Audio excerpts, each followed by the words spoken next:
Stainless weld repair. Now we got a couple of tips, tricks, techniques, and unique things that we got to pay attention to while we work on this, which is why it merits its own episode. So stick around, watch this, I'll show you how to put it all back together right after this intro.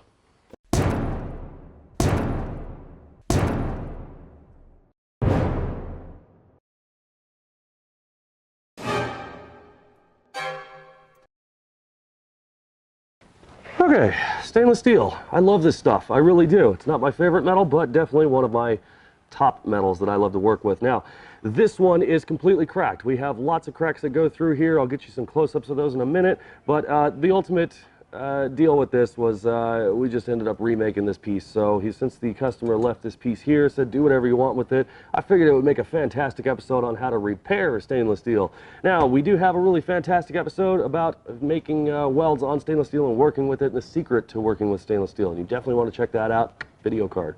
But this one's all about how to fix this stuff once you get it. So step one, let's just get right into it. We need to clean it. We need it to be very, very clean, because if we don't get all of this carbon and all this junk out of this piece, it's basically just going to infect our weld, and the probability of it cracking again is going to be extremely high. So let's start off with that.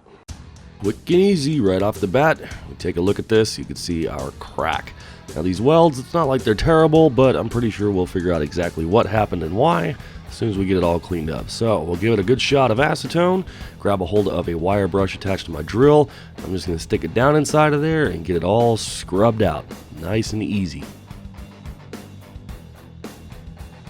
After a quick final rinse with some acetone and we dump out all the remaining exhaust juice, we unearthed the problem.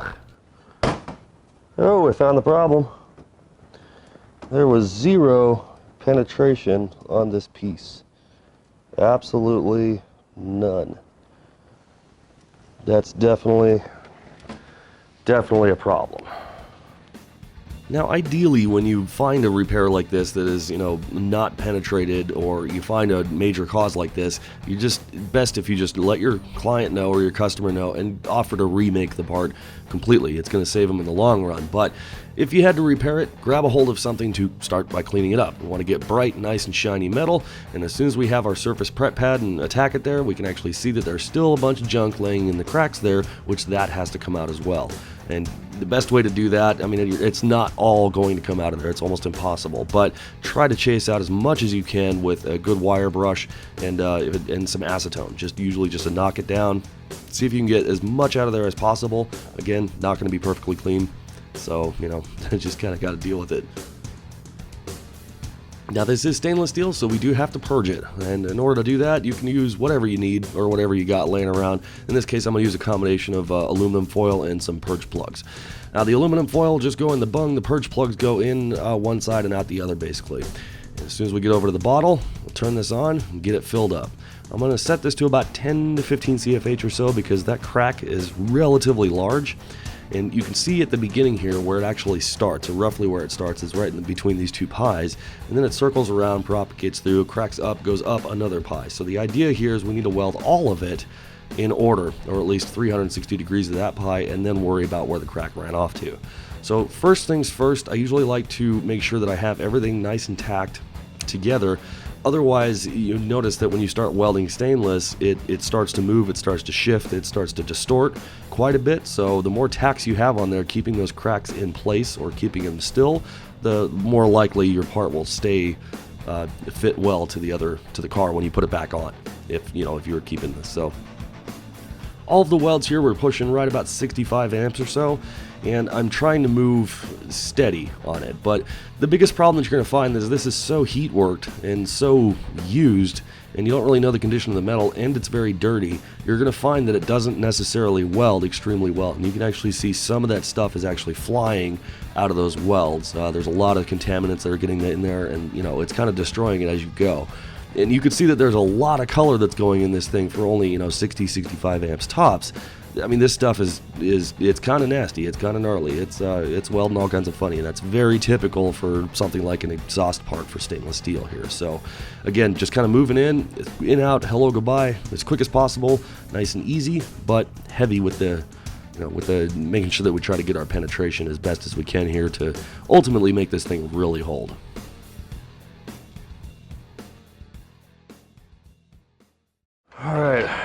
No lie, that kind of welded like cheap stuff, but it might be just due to the fact that the material itself has been heat worked because it's been on the exhaust of a car. That doesn't necessarily help it out. It makes it very difficult to weld, and some of these welds, they got a little, well, too colorful, and some of them even grayed out because there was just something still left inside of there. It really contaminates it. But here's the question: did we get full pen? We certainly did. Now I'm gonna get the close-ups on this one and all the rest of that good stuff so you guys can see it, but we successfully nailed it. And it doesn't look all that pretty, but we're gonna brush this up again for a final reveal just to make it uniform and nicely matched. So that way, if it ever does go back onto a car, it will burn in very uniform. It'll be kind of hard to tell that there was a repair made there, so we're gonna do that. Final preparation is just the same as initial preparation. Just use something relatively clean. You can brush it off really well with the surface prep pad. Just get it all done, make sure it's nice and uniform, and ready to go back on.